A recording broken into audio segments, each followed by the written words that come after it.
So, lecture 12. Here we're going to look at how to solve congruences and systems of congruences. Although, to be more honest, we're only really looking at linear congruences. The problem of nonlinear congruences, I don't really think I'm covering. Well, we touch some examples here and there, but I'm not trying to really cover the general method for those. Although that is in Jones and Jones if you want to look at it. So here we go, theorem. If the greatest common divisor of a and n is d, then ax congruent to b mod n has solution if and only if d divides b. Moreover, if d divides b and ax naught is congruent to b mod n, right, then any other solution has the form x equals to x naught plus nt over d for t an integer. All right. Equivalently, a bar x bar equals to b bar, and Zn has solution if and only if d divides b. Moreover, if d divides b and a bar x bar not is equal to b bar and Zn, then the solution set of a bar x bar equal to b bar is x naught bar, x naught plus n over d bar, plus comma x naught plus 2n over d bar, and so forth on down the line. There are 1, 2, 3, d total distinct equivalence class solutions here, right? Of course, when d is equal to 1, we just get one solution. More on that later. So here's the proof. So it basically, this is a close cousin to the theorem we had earlier when we looked at linear Diophantine equations. Remember that we had ax plus by equals to c. That had solution if and only if the greatest common divisor of a and b divided c. And in that case, if there was a solution, x naught, y naught, then any other solution had the form x naught plus bm over d, y naught minus am over d, right? And if we look at the current problem considered, ax congruent to b mod n, that's going to be true if and only if there exists an integer j for which ax plus jn is equal to b. So comparing star and star star, you can see that n plays the role of b, like this n plays the role of that b. See, because here b is fixed, n is fixed here, j is the variable. And b plays the role of c in the sense that that b is playing the role of that c, right? And thus, we can solve star star if the greatest common divisor of a and n divides b. Moreover, if we had j naught was x naught comma j naught was a particular solution, right, then any other solution has the form x equals to x naught plus nm over d, and j is equal to j naught minus am over d. I don't really have much use for this, but there it is, where of course d is the GCD of a and n. Thus, ax is congruent to b mod n when the GCD of a and n, which is equal to d, divides b. And that has solutions that's generated from ax naught congruent to b mod n of this. All right, I changed the m to a t to make it look the same. And the equivalent statement of ax congruent to b mod n with solutions x equals to x naught plus nt over d. Sorry if I'm out of frame here. Let me scooch up a bit. All right, well, I'm not that far. Fortunately, I wasn't too far out of bounds here yet. So we have that.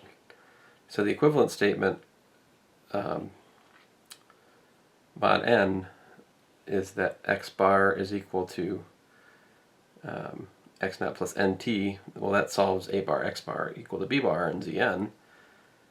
And if you look at it, we only need to look at t equals to 0 to d minus 1, as if you extend past that point, you start duplicating what you already have. For example, if we let t equals to d, what we get is x naught plus nd over d. which is x naught plus n, which is congruent. X naught plus n is congruent to x naught, so x naught plus n bar is equal to x naught bar, and so forth. So it suffices to let t range from 0 to d minus 1, which of course is d things. And so there you go, that's most of the proof. Of course, you could be more fussy about this last part if your life depended on it. But so let's see here. Let's try to use that theorem now to solve some problems. Let's revisit the example 11 we did in lecture 10. All right. So there we solved 2x congruent to 4 mod 6. And notice that the GCD of 2 and 6 is 2, and 2 divides 4, so there exist solutions. And it's easy enough to guess 2 is a solution, because 2 times 2 is 4, right? And so then x equals to x naught plus nt over d is going to get us all the solutions. So that's 2 plus 6t over 2, which is 2 plus 3t. And that's only going to be for t equals 0 and 1, since d is 2 here. So of course t equal to 0 gives me the one we already found, which was 2. And the other solution is 5. 2 plus 3 is 5. And so those are the solutions of 2x congruent to 6 mod 6. And indeed, as we found before, working mod 6, x bar equals to 2 bar and x bar equals to 5 bar are the only solutions of 2x bar equal to 4 bar in Z6. You can go back and look at example 11 to see that. I think that was the example where we just tried all the possibilities back then, right? Okay, here's another example. This one's easier. Solve 5x congruent to 8 mod 20. Well, the GCD of 5 and 20 is 5, and 5 does not divide 8. Oh, full stop, game over. There does not exist solutions. And also, by the way, 5 bar x bar equals to 8 bar has no solutions in Z20 by the same token. All right, the next one, though, is going to be a little more exciting. Some stuff's going to happen here. Let's see what happens. I've gotten crooked all of a sudden. I don't know what's going on here. I don't know if it's the paper, it's my writing, or if it's... Anyway, there it is. So here we go. 5x congruent to 15 mod 20. Let's try this one on for size. So the GCD of 5 and 20 is 5. 5 divides 15, so we're in business. All right. So there exist solutions. In fact, there exists the GCD of 5 and 20 number of solutions. There are 5 solutions. Notice here, it's easy enough to guess x naught is 3, right? Because 5 times 3 equals 15. So, and then to get the rest of the solutions, I do x naught plus 20, the modulus, which is 20, times t divided by the GCD of a and n, which here is 5. And so that gives me 3 plus 4t, as t is an integer. Solves 5x congruent to 15 mod 20 to give you an explicit minimal sort of list of solutions. We can have x congruent to 3, 7, 11, 15, or 19 mod 20. In other words, 5x, 5 bar x bar equal to 15 bar in Z20 has solutions. 3 bar, 7 bar, 11 bar, 15 bar, 19 bar in Z20. Woo-hoo. So, corollary, AX congruent to B mod n has a unique solution if and only if A and n are coprime. So, here's the proof. If the GCD of A and n is equal to D, and that's greater than 1, then either D does not divide B and there's no solution at all, right? Or D divides B and there exist D solutions, as in the theorem we stated on page 1. So, if, on the other hand, the GCD of A and n is 1, then AX congruent to B mod n is equivalent to A bar x bar equal to B bar in Zn. And since the GCD of A and n is 1, by our previous work we know that A bar is a unit. A bar inverse is an element, right? It has the inverse of A bar. So we can multiply the A bar x bar equal to B bar by A bar inverse and solve it for x bar equals to A bar inverse B bar. And this is a unique solution. Okay, so anyway, there's the proof. So Let's see here. I think this is an example of the theorem I just stated. So solve 121x congruent to 10 mod 300. Ugh. Alright, so notice that the GCD of 121 and 300 is 1, so we can expect a unique solution. And we're trying to solve 121 bar times x bar equals to 10 bar in Z300. So it's not immediately obvious to me what the inverse is of 121 mod 300. But if you use the Bill Cook math website and go to his handy dandy, you know how it goes. Hey, come on. See here? Here's how I did it. Put in my 121 and put my 300 and here's the integer linear combination. Of course, this is coming from the Euclidean algorithm, and you can do the vector one in a pinch or on a midterm, right? Anyway, we get this identity, minus 119 times 121 plus 48 times 300 equal to 1. And from that, you can see that mod 300, the inverse of 121, is minus 119. So 121 inverse is minus 119, which mod 300 is 181. So then to solve this, I multiply by 181, and the 181 and the 121 cancels to give me 1 bar, which times that times x bar is just x bar. And then on the other side I get 1810, which then when we reduce mod 300 we just get 10. So x bar equals to 10. In other words, 121x is congruent to 10 mod 300 for x equals to 10. And I think when I get to the end of this problem and I go back and look at the start, I'm like, I knew that. Of course, if I multiply by 10, I get 1210. Mod 300, that's just 10 extra, because 4 times 300 is 1200, 1200 plus 10, right? So of course 10 is the solution. Hindsight is 2020, right? I don't know. I'm not sure I actually saw that before I did that, but it's easy to convince yourself you would have guessed it after you find an answer like that, you know? Anyway, so in the case that the a and the n are coprime, we have a nice algorithm to find the inverse of a in Zn. However, to find the initial solution x naught for which ax naught equals to b mod n, when you're dealing with a case like d divides b and d is greater than or equal to 2, well, we've so far used guessing, but now I'm going to turn to describe some strategies for modifying congruences to give equivalent congruences, which maybe are easier to solve. Here's a couple examples. There's really just two fundamental moves that we make in this game. So the two moves are illustrated below. The one move is if you've got this number, that number, and the modulus all divisible by some number, you can just divide the whole lame thing by that number. So here I divided by 1,000, 1,000, 1,000. So this gives me x is congruent to 2 mod 3. And so it turns out that this congruence is equivalent to that congruence. And so x equals to 2 mod 3000 solve star, which is okay, fine. That's actually kind of obvious anyway. But this one, I've got 17x congruent to 34 mod 20.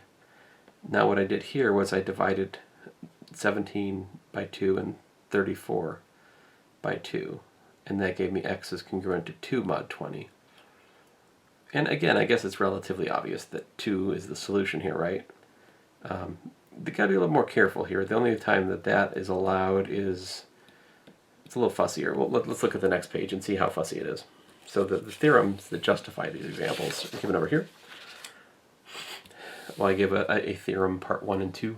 All right, so first of all, if we have a is a multiple of a prime, b is a multiple of b prime, n is a multiple of n prime, in other words, there's a common divisor of m of a, b, and n, then ax congruent to b mod n is equivalent to a prime x congruent to b prime mod n prime. And I do mean in the sense that this x and that x are the same integers solve both, okay? That's the equivalence here. Now suppose that A and N are coprime, and A is a multiple of A prime, B is a multiple of B prime. In other words, but it's the same multiple, right? M divides both A and B, then AX congruent to B mod M if and only if A prime X is congruent to B prime mod N. Notice that there's a precondition here that you need that A is A has to be coprime to N. So, like, this is A is 17. Right, A is, sorry, let me see. Here A is 17, and N is 20. 17 and 20 are coprime, so that's why this was okay. All right. So here's the proofs. So AX congruent to B mod N is equivalent to existence of an integer such that AX plus NJ equals to B. And then I plug in M prime A, M prime, MN prime, MB prime for my A, N, and B respective. And then, since I'm assuming M is not equal to 0, I divide by M. And that gives me AX prime plus N prime J equals to B prime, which, converting back, is the equivalent to the statement that AX prime is congruent to B prime mod N prime. See, because it's just a multiple of N prime bigger, right? So that's proof of one, and these are, you know, you can go either way. For number two, let's see what number 2 is good for. Here we go. The A and N are coprime. Supposing M is a divisor of both A and B. Notice that since the greatest common divisor of M and N is 1, that must be the case, right? Because otherwise A and N would share a common divisor larger than 1, right? If M had a divisor that was common to N, then this equation would suggest that it's also going to be common to A. I mean, it would mess up this being 1. Anyway, so we have that M and N are coprime, which means that we have M bar inverse existing in Zn, right? So if we start with our AX congruent to B mod N, that gives us this equation in Zn, which gives us this equation in Zn, using that A is MA prime and B is MB prime. But then that gives me M bar multiplying both, but I can multiply by M bar inverse, cancel that out, all in Zn, right? Which lands me back to A prime bar X bar equal to B prime bar. That prime is supposed to be under the bar, okay? And then that translates back into A prime X congruent to B prime mod N. So, as I was mentioning here, example number 1 in this theorem could justifies example 5, and number 2 justifies example 6 that I gave before the theorem. Notice the big difference here in the theorem. Like, we'll keep applying this throughout the rest of this lecture. So, number 1, we change the modulus. Number 2, the modulus is not changed. All right. So here's a horrible flowchart of how to use these things. I'm not sure this is any use to anybody, but here's my summary of page 50 on Jones and Jones elementary number theory. And this is not quite. It doesn't quite describe. They do a little bit more. All right. Anyway, so AX congruent to B mod N is a given problem. So first things first, you find the greatest common divisor of A and N, right? And then you check, does D divide B? Well, if it doesn't, no solution exists, game over, right? If it does, then you know that the general solution has the form x naught plus nt over d, where t ranges from 0 to d minus 1. And we just need to find an x naught which solves the congruence, right? So now we proceed to find x naught for which ax naught congruent to b modulo n. So that's our quest. Find the x naught, right? So the first thing you do is you try to guess. right? Sometimes that works. You just guess x naught such that ax not congruent to b mod n. That certainly worked for the first few examples. And it probably will work for almost any example I can throw at you. But suppose it doesn't work. If that guessing fails, then you can divide by the GCD, because d divides a, b, and n. So by part 1 of the theorem, you can trade your given problem for a corresponding problem, a prime x congruent to b prime mod n prime, right? And then if you find a solution to that, let's call it x naught, then you just go back to here and you're done, right?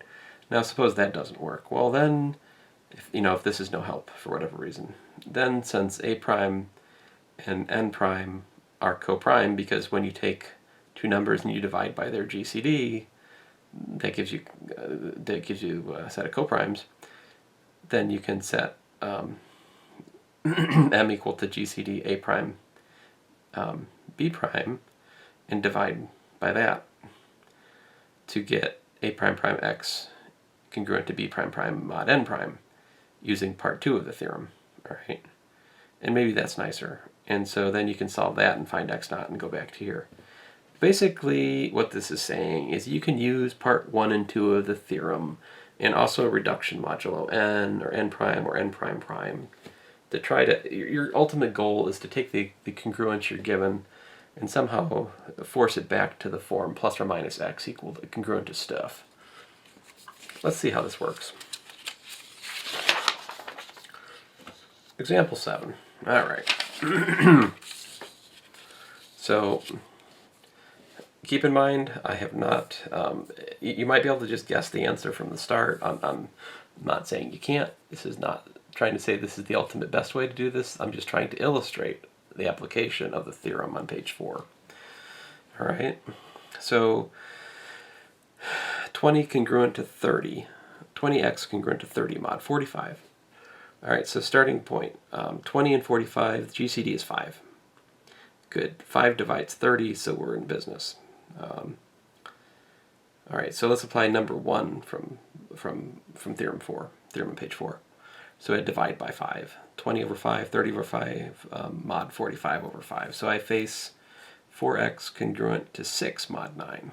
All right, well, notice that the GCD, that's not particularly fun. So I'm going to try my luck at part 2 of theorem on page 4. So notice that the GCD of 4 and 6 is 2. So excuse me, I can divide this by 2, not changing the modulus, using part 2 of the theorem. So that gives me 2x congruent to 3 mod 9. All right, well, fine. And then I did something sneaky. I added 9. See, because I'm working mod 9, so I can add 9. And then I've got this and that are multiples, right? And the GCD of 2 and 12 is 2, so I can divide this by 2, which is really nice, because then I have x is congruent to 6 mod 9, at which point I'm like, haha, game over. And so there you go, there's my x naught. And so that gives me my particular solution. And then I can go back and get the general solution from the theorem at the start of this lecture. X naught plus nt over d, which in this case gives 6 plus 9t, for t ranging from 0, 1, 2, 3, and 4. And yeah, that's it. So let's look at another one. All right, so here's example 8.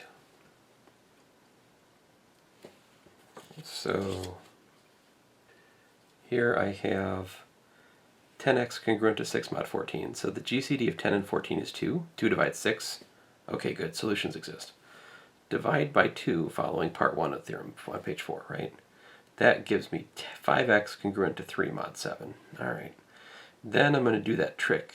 See what I did? I took this 3 and I added 7 to it, because I can do that because I'm working mod 7, right? So 5x is congruent to 10 mod 7. Well, that's nice, because then the GCD of 5 and 10 is 5. So by part 2 of the theorem, I get x is congruent to 2 mod 7. Ha! There's my particular solution. I go back to the theorem at the start of this lecture. X is equal to 2 plus nt over d. That's 2 plus 7t. But here, since d is equal to 2, we only put t equal to 0 and 1. And I get my solutions of 9 and 2 and 9 mod 14. So, yeah. not too bad, not too bad. So that brings us to our final topic for this lecture, which is the Chinese remainder theorem. And it's the Chinese remainder theorem because this thing has been found in, relatively ancient Chinese literature. This kind of problem comes up when you try to solve, the joint motion of planets and stars and such, because basically the problem of, if you think about problems of time, there's a modularity there, right? Like hours in the day, there's 24 hours in a day. So if we go 300 hours ahead, if it's 5 o'clock right now and we go 300 hours ahead, what time is it? You can work that out, mod 24 if you're in military time, And likewise, if you think about like the motion of planets and the sun and the moon and stuff, these all have different periods with respect to their orbit. Their orbits have particular periods, and so this kind of problem would come up in astronomy, or worse yet, astrology. All right, so suppose you have mutually coprime positive integers n sub 1 through n sub k, and you're faced with a solution of, you're trying to find x, which is simultaneously the solution of these k congruences, all right? X congruent to a1, x congruent to a2, x congruent to ak. To make matters worse, each one of these has a different modulus, right? So the moduli are n1 through nk. Well, the Chinese remainder theorem says, guess what? You can solve it. And the solution's a single congruence, which we can look at as mod n, where n is the product of all the moduli. And so you read something like this, and it seems like the proof is going to be scary, but not only is the proof not scary, the proof is constructive in the sense that it tells you how to solve the problem. So it's pretty neat. I really like the proof of the Chinese remainder theorem I'm about to show you here. It's a standard one, but here it is. So I'm going to scooch this up a bit. There we go. So define n, big N, to be the product of the moduli, n1 through nk, and define m, big M sub j, to be n divided by n sub j. So in other words, it's the product of all the moduli except for n sub j. So it skips over n sub j.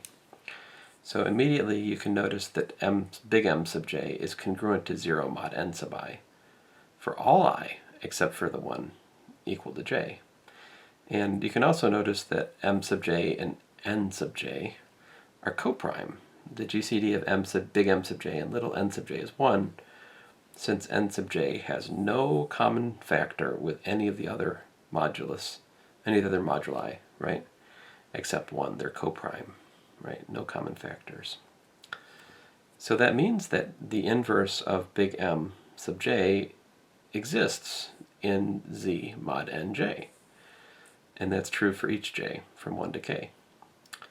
In other words, you can pick an integer d sub j such that m sub j times d sub j is congruent to 1 mod n sub j.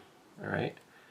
And then, here's the neat thing, is you can build the solution by this formula. You just do x naught is a1 m1 d1 plus a2 m2 d2 plus ak mk dk. Here the d's are coming from the inverse, finding the inverse of the big M sub j's, and the m sub 1 through m sub k's are just defined up here, right? And the a's, they were given in the problem. Those are the coefficients appearing in the original equations right here, all right? All right, let's see how that works. So it's, all right, so calculating modulo n sub j, since m sub I is congruent to 0 for I not equal to j, this whole thing drops to just a sub j, m sub j, d sub j, right? But that is congruent to a sub j because m sub j, d sub j goes to 1, and it just leaves you with a sub j.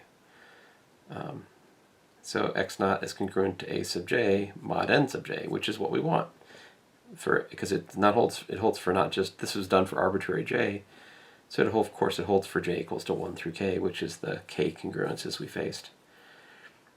All right, so the claim was that was given by a single congruence class mod big N, where big N is the total, the product of the moduli. And here's the proof that it's unique. So suppose you have another simultaneous solution to all k of your congruences, right? Y is congruent to A sub I, mod N sub I for all I equals to 1 to k. Then that means that x naught is congruent to Y for mod N sub I for all I equals 1 to k, right? Because they're both congruent to A sub I. So certainly they're congruent to one another at each modulus. And so what that means is that each modulus divides their difference. And then remember that divisibility says that if you have n1 divides that, n2 divides that, n3 divides that, then of course n1 times n2 times n3 divides it as well. So yeah, by basic divisibility we get that the product of the moduli divides y minus x naught, but that's the same as saying that n divides y minus x naught, which is to say that x naught is congruent to y mod n, which is the uniqueness that we set out to prove. So this proof gives a computational technique encapsulated by star. We'll use this in the examples that follow. Let's see here. All right, so example 9. Here we're facing a three-parter, x congruent to 3 mod 7, x congruent to 10 mod 19, x congruent to 6 mod 3. All right. So how can we get a single integer which solves all three of these congruences at the same time? So here n1 is 7, n2 is 19, n3 is 3 rather, which makes m1 19 times 3, m2 7 times 3, m3 7 times 19. So it's like, it's missing the 3, it's missing the 19, it's missing the 7, yeah. Anyway, so we get set 57, 21, and 133. Again, I'm just identifying a1 is 3, a2 is 10, a3 is 6. We won't use these again until the towards the end of the solution. So first order of business, what's m bar 1 inverse in Z7? So we're looking for 57 bars inverse, but 57 bar is just 1 bar. So what's the inverse of 1 bar? It's just 1. So D1 is 1. Well, that wasn't too bad. How about M2 bar inverse in Z19? So here we've got 21 bar, which is 2, right? What's the inverse of 2 in Z19? Well, I didn't know that right off, so I decided to go back to our method. We go 19 comma 2 is a comma b, divide, leaves me a remainder of 1. So the vector Euclidean algorithm was kind of short-lived here, wasn't it? I got to what I needed in the second step. I got 9 minus 9b equal to 1, which gives me 1 is 19 minus 9 times 2. In other words, 2 bar inverse is equal to minus 9, but we're working in Z19, so if I add 19 to that, I get 10. So 2 inverse is equal to 10 in Z19, at which point I was like, oh, duh, of course, 2 times 10 is 20, and 20 is 1. Of course it's 2. Of course the inverse of 2 is 10, right? But I needed this calculation to see it. I did. So D2 is 10, because that's the number whose equivalence class mod 19 is the inverse of 2. All right? And then what about M3 inverse in Z3? 133 bar is just 1, so again D3 is 1. So these D1 and D3 are kind of boring. Only D2 was interesting here. So we go back to the proof. We assemble the solution as in star in the proof. And so we got A1 M1 D1 plus A2 M2 D2 plus A3 M3 D3. Put the pieces together here. We had 3 times 57 times 1, 10 times 21 times 10, and 6 times 133 times 1. And that gives me 3069. But we're working mod 399, so I can subtract off a bit of that, and that is congruent to 276. And so there you go. That's 276, x equals 276, simultaneously solves all three of the given congruences. And you can check your answer. I mean, I checked my answer down here. Here it is, 276 is congruent to 3 because of this. 276 is congruent to 10 mod 9 because of that equation. 276 is congruent to 6 mod 3 because these are both congruent to 0 mod 3. So yeah, 276 solves all three of the given congruences here in example 9 at once. And that is a Chinese remainder theorem.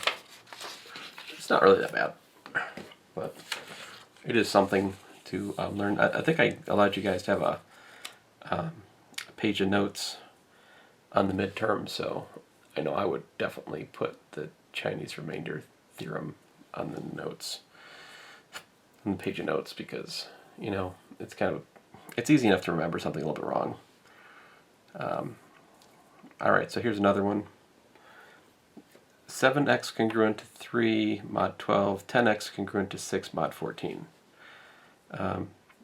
So this one's a little bit different in that immediately notice that I don't have just x on the left-hand side, so it's not straight up a Chinese remainder theorem problem, right? And in fact, this one I wouldn't even use Chinese remaindering. I would just go like, wait a minute. Well, first of all, the GCD of 10 and 14 is 2, so that has a solution, right? The GCD of 7 and 12 is 1. Hey, that has a unique solution. So if I solve the first one, then the only way I can solve the second one is if the first one also works, right? We're simultaneously solving both of these at the same time. So if there's only one solution for the first one, then the only way to solve both of these at once is if the first one plugs into the second one and works. So logically, we should solve number 1 and see if it solves number 2. So here's how to solve number 1. It's a little bit of a pain because I was trying to find the I don't know how my paper got wet. I don't know what went on in here. All right, so I just wrote these like, I don't know how water got on this thing. All right, so I'm trying to find the inverse of 7 mod 12. So I do these steps here. Eventually I get to 1 equals to 3 times 12 minus 5 times 7, which then mod 12 showed me that the inverse of 7 is minus 5 in mod 12. In other words, the inverse of 7 is 7 mod 12, at which point I was like, oh, duh, I could have guessed that, because 7 times 7 is 49, which is 49 is congruent to 1 mod 12, right? So of course 7 is its own inverse. Dummy, I didn't need to do all this, but oh well, I guess it's good for you to see it. But you don't have to do this if you just had the the glimpse of insight. Wait a minute, 7 bar inverse is 7 bar in Z12, so duh. Anyway, so my original congruence, right? Congruence 1 is the same as the equation 7 bar x bar equals to 3 bar in Z12, which then if I multiply both sides by 7 bar, I get 49 bar equal to 21 bar, which is x bar equal to 9. So x bar equals to 9 is the solution. Now does that solve the other one? Does it solve 2? Right? Well, plug it in, see if it works. 10 times 9 is 90, and that is 6 times 14 plus 6, which is of course congruent to 6 mod 14. So yeah, x equal to 9 solves both of the given congruences. And so this general idea I'm illustrating in this example is the idea of substitution, that you can solve one congruence and plug it into the other.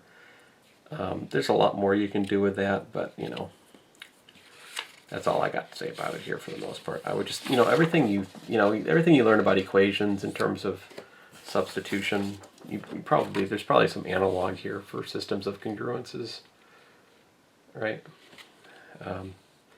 Anyway, here's example 11. So suppose I'm solving 7x congruent to 3 and 10x congruent to 6 mod 12. So let's see here, what am I doing? I think I'm going to try to solve it a different way. I have, since 2 divides 10 and 2 divides 6 and 2 divides 14, we can trade our original one for 5x congruent to 3 mod 7. And again, so in Z7, so I'm really trying to solve 7x congruent to 3 in Z12. We just talked about that in example 10. And 5x congruent to 3, excuse me, 5 bar x bar equal to 3 bar in Z7. Notice that 3 bar is the inverse of 5 bar, because 15 bar is equal to 1 in Z7. So if I multiply this by 3 bar, I get x bar equal to 9 bar. And if I multiply that one by 7 bar, I get x bar is equal to 9 bar. So apparently, x equal to 9 solves both of these. So example 11 is just basically a different way to attack example 10. This time I used like part 1 of the theorem on page 4 to like sort of manhandle the second one and get an equivalent. I got an equivalent congruence which allowed me for solution by multiplication by inverse. And our final example for this lecture.